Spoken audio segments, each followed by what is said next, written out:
ओम गणेश हर हर महादेव। और सर्वप्रथम आप सभी को होलिका दहन की अर्थात होली की बहुत सारी शुभकामनाएं। और एक अगेन फिर से पुनः सेम विषय पर आज मैं वीडियो बना रहा हूं। और वो विषय क्या है, क्योंकि बहुत सारे व्हाट्सएप आ रहे हैं हमें कि यह जो यज्ञ उत्तरा फाल्गुनी नक्षत्र और होली अर्थात पूर्णिमा उस दिन है, तो ये जो संयोग हो रहा है उस विषय में हम क्या सामग्री का प्रयोग करें, कितनी आहुति दे, किस मंत्र की आहुति दे। और बहुत लोगों ने ये भी पूछा है कि गुरुजी हम इस मंत्र की आहुति न देकर कोई और मंत्र की आहुति दे सकते हैं। तो ऐसा नहीं है, होली जिस दिन है क्या उस दिन आप दीपावली मना सकते हो? जी नहीं। तो जिस दिन जो साधना बताई हुई है, और यहाँ पर बात है पर्टिकुलर साधना की, कोई ऐसी कोई विषय होगी साधना या ऐसा कोई पूजा पाठ होगा वो एक अलग बात है, लेकिन ये प्रयोग ही स्पेशल है उत्तरा फाल्गुनी नक्षत्र के लिए, ये प्रयोग ही स्पेशल है होली के लिए, ये प्रयोग ही स्पेशल है पूर्णिमा के लिए। तो वहाँ पर हम कोई चेंजेस नहीं कर सकते हैं। जो दिया है, जो शास्त्रों में लिखा है, हमें वही आचरण करना है। और उसका लाभ कितने कितने लोगों को हुआ है मैंने पिछले वीडियो में भी बताया था कि हमारे पास लिखित में प्रमाण है। और मैं उन लोगों का धन्यवाद भी प्रकट करना चाहता हूं कि जो 1 या 2 दिन पहले इसी विषय पर मैंने वीडियो बनाया था, उसमें बहुत लोग ऐसे हैं जिन्होंने अपने अनुभव साझा किए हैं। पिछले 2 साल से वो यह यज्ञ अपने आप स्वयं कर रहे हैं। कुछ लोग ऐसे भी हैं जो हमें दूसरे सोशल मीडिया प्लेटफॉर्म पर अपने अनुभव साझा कर रहे हैं, उनका भी मैं धन्यवाद प्रकट करना चाहूँगा। और बहुत लोग हैं जो व्हाट्सएप और ईमेल के माध्यम से भी बता रहे हैं कि गुरुजी हम यह यज्ञ पिछले कई समय से कर रहे हैं, हर महीने। बहुत लोग हैं जो हर शुक्रवार करते हैं जैसे इसका विधान है, बहुत लोग हैं जो हर पूर्णिमा में करते हैं, और बहुत लोग हैं जो उत्तरा फाल्गुनी जो 27 दिन में एक बार आता है उसमें करते हैं। और अधिकतर सभी लोगों का यह रहा है फीडबैक कि हमें बहुत लाभ हुआ है। और सिर्फ लाभ देखकर ही कोई कार्य या क्रिया की जाएगी तो वो शायद अच्छी भी नहीं है। मन को शांति मिलना ये बहुत आवश्यक होता है, क्योंकि कर्म करेंगे तो उसका फल तो मिलेगा, वो निष्फल नहीं जाएगा। हाँ, वो हम गलत तरीके से ना करें, उसका थोड़ा ध्यान रखना चाहिए। खैर, हम सीधा विषय पर चलते हैं। अब यह विषय मैं पुनः दोहराता हूँ कि 24 मार्च रविवार सुबह सूर्य उदय से लेकर दूसरे दिन 25 मार्च सुबह 10:38 तक आप यह लक्ष्मी प्राप्ति का यज्ञ कर सकते हो। क्योंकि बहुत लोगों ने ये भी पूछा है कि गुरुजी हम 25 मार्च को शाम में यज्ञ करें तो, बहुत लोगों ने ये भी पूछा है कि गुरुजी हम रात्रि काल में यज्ञ करें तो मैं यही कहूँगा कि रात्रि काल में यज्ञ शास्त्रों में निषेध बताए हैं। उसके बहुत सारे कारण हैं और मैं आपको सब प्रमाण दूंगा। ऐसा नहीं है कि कोई तर्क वितर्क के माध्यम से मैं आपको सब प्रमाण दूंगा। कुछ ऐसे पर्व होते हैं, नवरात्रि आदि है या कई बार शिवरात्रि आदि भी होती है, तो कुछ ऐसे पर्व होते हैं जिसमें रात्रि काल में शास्त्रों के अनुसार यज्ञ या कुछ हद, कुछ एक लिमिट तक यज्ञ करने की अनुमति शास्त्रों ने दी है, और उसके भी कोई ना कोई रीज़न है। ये सारी चीज़ें मैं क्लियर करूंगा, लेकिन इस बार के विषय में कहूँ, इस यज्ञ के विषय में, तो रात्रि काल में या सूर्यास्त के पश्चात प्रयत्न कीजिए कि यज्ञ ना करें। करना है या तो पूरा दिन आपके पास है, दूसरे दिन सुबह 10:38 तक का समय आपके पास है। और सबसे बड़ी बात तो ये है कि रविवार है, अधिकतर लोगों को छुट्टी होती है, तो क्यों ना सुबह ब्रह्म मुहूर्त में उठे, अपना नित्य कर्म कर ले, पूजा पाठ जो भी आप नित्य करते हैं वो कर दे, और उसके पश्चात आप ये यज्ञ शांति से कर लीजिए। कितनी आहुति देनी है, क्या देना है क्या नहीं, वो वीडियो मैंने 2 साल पहले बनाया था। मैं आज पुनः उसी वीडियो को उसमें संपूर्ण विस्तार से सामग्री है, उसमें संपूर्ण विस्तार से विधि विधान दिया हुआ है।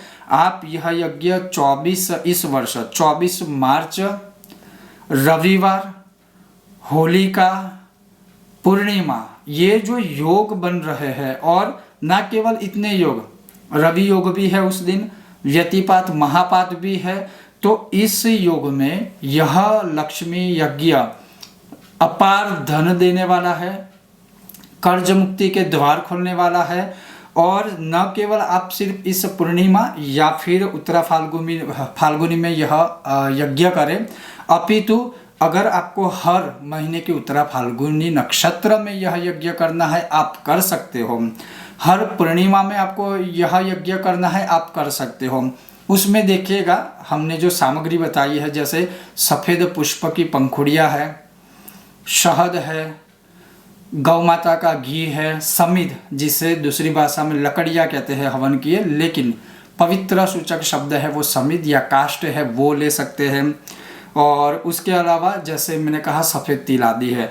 अब अगर किसी और दिन करते हैं, जैसे पूर्णिमा में करते हैं, तो पूर्णिमा के लिए और द्रव्य चाहे तो आप उसमें ऐड कर सकते हो। ये सारी चीज़ें मैंने विस्तार से अपने यह यज्ञ वाले वीडियो में बताया है और वो मैं आपके सामने प्रस्तुत कर रहा हूँ इसी वीडियो में, तो आप वो देखकर भी फॉलो कीजिए। मैं फिर से कहता हूँ कि अपने हिसाब से कुछ चीज़ें नहीं करनी है, हमने शास्त्रों में जो लिखा है वो फॉलो करना है। कुछ कुछ चीज़ें उस समय के अनुसार और कुछ कुछ चीज़ें आज के समय के अनुसार प्रैक्टिकली चलनी चाहिए। लेकिन जहाँ तक बहुत लोगों ने मुझे पूछा ही है कि क्या हम यह यज्ञ, जैसे किसी ने कहा है क्या हम दूसरे कोई मंत्र का प्रयोग कर सकते हैं, तो अगर दूसरे मंत्र का प्रयोग करना है तो ठीक है कीजिए, लेकिन कब कर सकते हैं कि अगर आप नित्य यज्ञ करते हो, क्योंकि नित्य रूटीन में कोई चेंजेस नहीं है, चाहे होलाष्टक हो चाहे होली हो, आप जो नित्य पूजा पाठ करते हैं उसमें तो कोई रूल्स लागू होते ही नहीं है। दूसरी बात कि कोई और मंत्र मत लेने का प्रयत्न कीजिएगा, मैं बार बार बोल रहा हूँ, जो लिखा है उसको आचरण कीजिएगा। और दूसरा एक कन्फ्यूज़न बहुत लोगों को है कि उत्तरा फाल्गुनी नक्षत्र भी है और पूर्णिमा भी है, तो हम उत्तरा फाल्गुनी नक्षत्र को ध्यान में रखते हुए यज्ञ करें ताकि उसकी जो सामग्री है वो प्रयोग करें, या पूर्णिमा के दिन जो बताई हुई सामग्री या मंत्र की आहुति अधिक है या कम है वो फॉलो करें। आप दोनों फॉलो कर सकते हो। यज्ञ एक से अधिक बार करने से कोई दोष नहीं लगेगा, अपितु पुण्य बल और बढ़ेगा, कामना और जल्दी शीघ्र पूर्ण होगी। जैसे मानिए कि आपने रविवार 24 मार्च को सुबह या सूर्यास्त से पहले, या फिर मैं कहूँगा कि सुबह उत्तरा फाल्गुनी नक्षत्र को ध्यान में रखते हुए वह यज्ञ कर लीजिए। फिर पूर्णिमा तो है ही उसी दिन, दूसरे दिन तक है, तो या तो दूसरे दिन सुबह 10:38 से पहले या उसी दिन 24 मार्च को ही सूर्यास्त से पहले पूर्णिमा को ध्यान में रख के पूर्णिमा के विषय में जैसे 1008 आहुति देकर भी आप यज्ञ कर सकते हैं, 108 आहुति देकर भी यज्ञ कर सकते हो, तो कोई दिक्कत नहीं है। आप दोनों प्रयोग कर सकते हो, दोनों यज्ञ कर सकते हैं। और एक विशेष रूप से जो मैं कहूँगा कि उस यज्ञ की जो भस्म होती है, पूरा यज्ञ हो जाए उसके बाद उसकी जो भस्म होती है उसको किसी कपड़े से छान लीजिए। छानने के बाद वही भस्म जो है आप अपने शरीर के ऊपर लगा सकते हो। कभी कोई ऐसी चीज़ आपको अरिष्ट लगती है कि कुछ भी, तो आप उसका प्रयोग थोड़ी सी चुटकी भर पानी में डालकर उसको पी सकते हो। अगर घर में कोई बीमार है तो उसका टीका भी लगा सकते हो, क्योंकि उसकी भी शक्ति बहुत ज़्यादा होती है उस भस्म की। तो अब ज़्यादा समय न लेकर अभी आप देखिए यह पूरा लक्ष्मी यज्ञ का वीडियो जो अपार धन देने वाला है। सबसे पहले आप देखिए कि इस पूजा में या इस यज्ञ में कौन कौन सी सामग्री की आवश्यकता है, तो वह आप देखिए। तो आप यहाँ पर देख सकते हो मैंने कौन कौन सी सामग्री यहाँ से पहले से ही प्रिपरेशन किया है, क्योंकि पूजा के बीच, यज्ञ के बीच खड़ा होना पर्सनली निजी रूप से मुझे पसंद नहीं है, और मैं कोशिश यही करता हूँ कि हर एक चीज़ परफेक्ट हो बिना किसी त्रुटि के। तो यहाँ से शुरुआत करूँगा। तो आप ये देख सकते हो, हालांकि यह पूजा का अंग नहीं है क्योंकि धन त्रयोदशी है, लक्ष्मी जी के आगमन की है ये सारी तैयारी।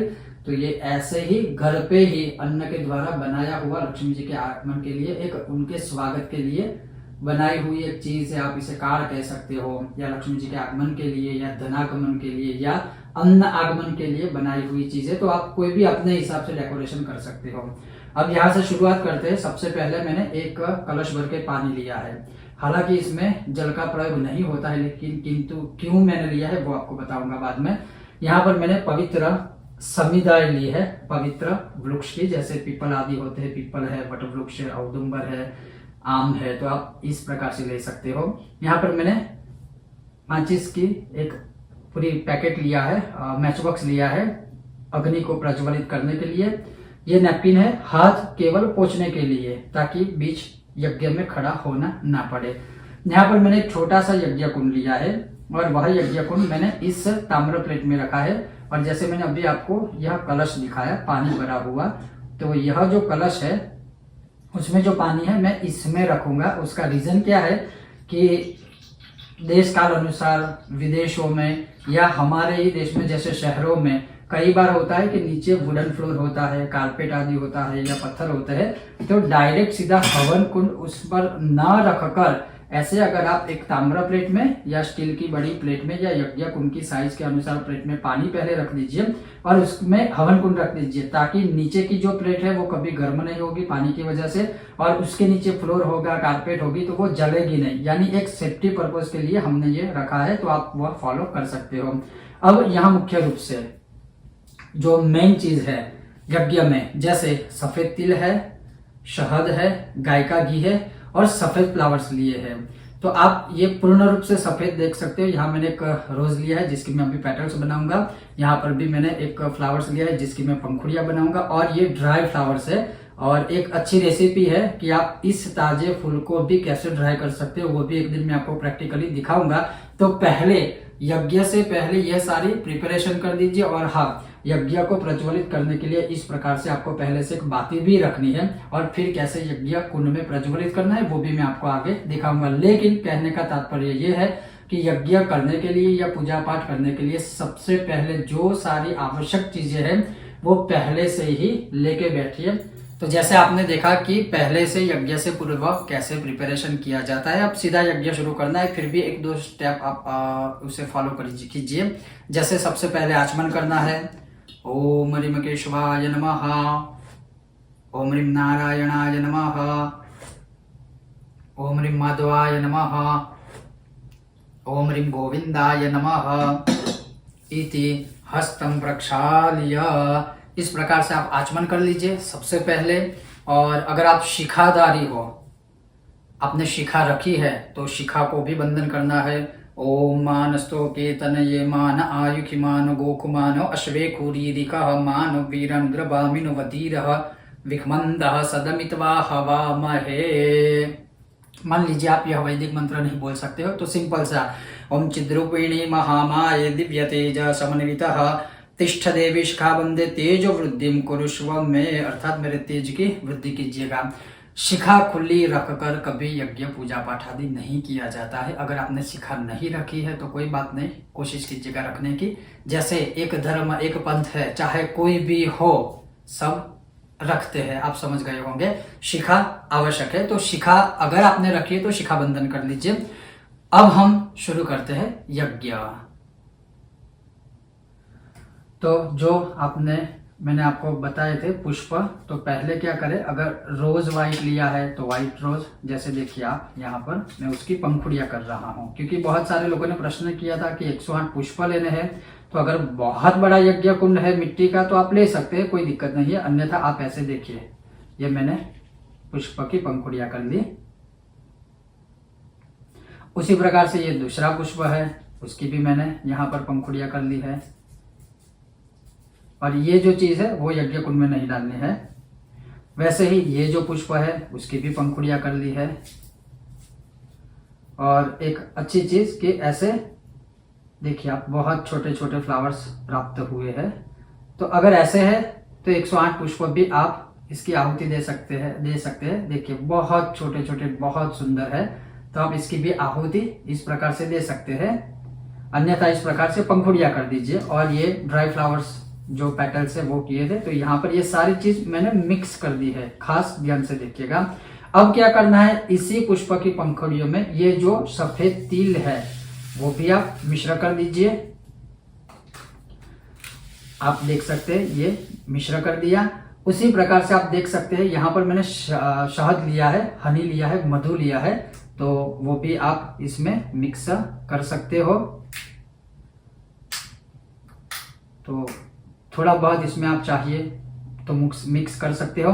बड़ा यज्ञ कुंड है, हालांकि मैं ये भी कहूंगा कि कुछ चीज बच जाती है, चिंता मत कीजिए, या फिर आप उतना लीजिए जितना हवन कुंड में जरूरी होता है, या जितना आप पूरे का पूरा उसमें आहुति दे सकते हो। तो मैंने यहाँ पर थोड़ा सा ये लेकर मिश्रित कर दिया है मधु, और उसी प्रकार से आप देख सकते हो यहाँ पर मैंने गाय माता का घी लिया है, वो भी यहाँ पर मैं मिक्स कर रहा हूँ।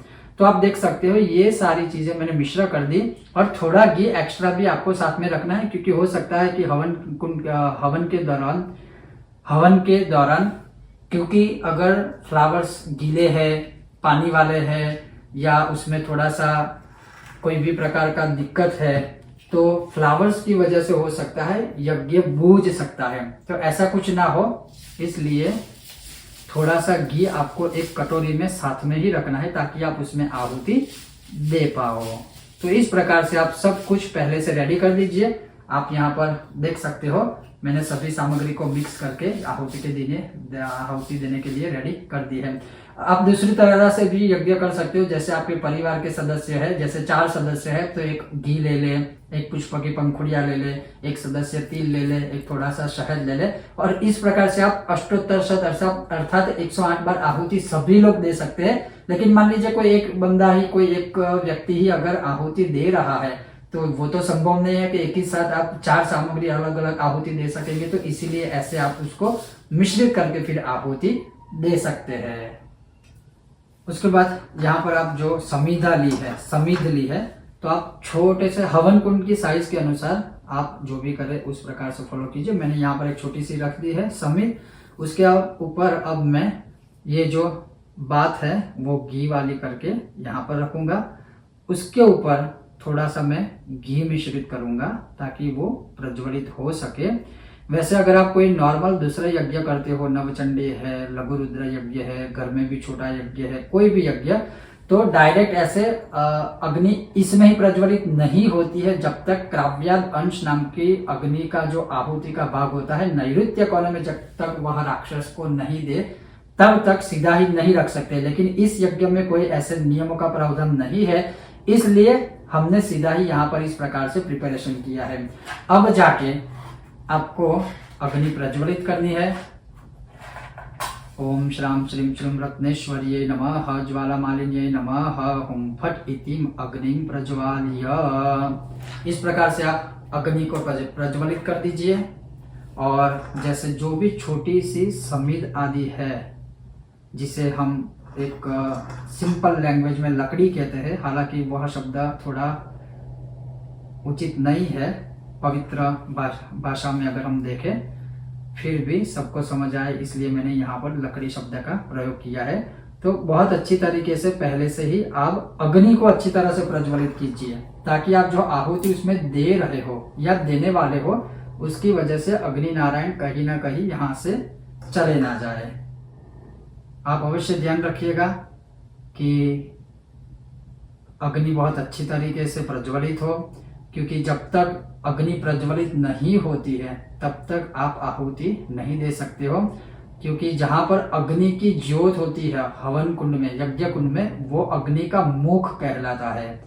और आहुति सदैव मुख में ही दी जाती है। जिस तरह से हम अन्न मुख में ग्रहण करते हैं और मुख के माध्यम से हमारे शरीर की पुष्टि होती है, उसी प्रकार से अग्नि नारायण में जो ज्योत है वह अग्नि का मुख है, और उस मुख में दी जाने वाली जो भी आहुति है उसी के माध्यम से हमारा कल्याण होता है और सभी देवी देवता वह आहुति ग्रहण करते हैं। और कभी कभार ये भी होता है कि मान लीजिए कि शायद संभव ना हो या किसी कारणवश या आहुति में या अग्नि प्रज्वलन में तकलीफ हो रही है, तो आप कर्पूर का भी प्रयोग कर सकते हो। आप कर्पूर भी यहाँ पर डाल सकते हो, ताकि कर्पूर की वजह से क्या होगा कि जो अग्नि प्रज्वलन है वो जल्दी से शीघ्र ही हो जाएगी और बुझने की भी कोई संदेह नहीं रहेगा, और ना ही मन में किसी भी प्रकार का डाउट या शंका रहेगी।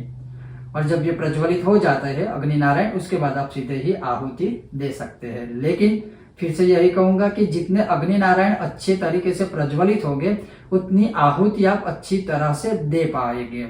अगर छोटे, जैसे इस यज्ञ को आप देख रहे हो, ये छोटा हवन कुंड है, छोटा यज्ञ कुंड है, तो फिर आहुति उसी प्रकार से देनी है और उसकी प्रज्वलन जो है, अग्नि नारायण की हाजिरी जो है उसी प्रकार से इस हवन कुंड में होगी।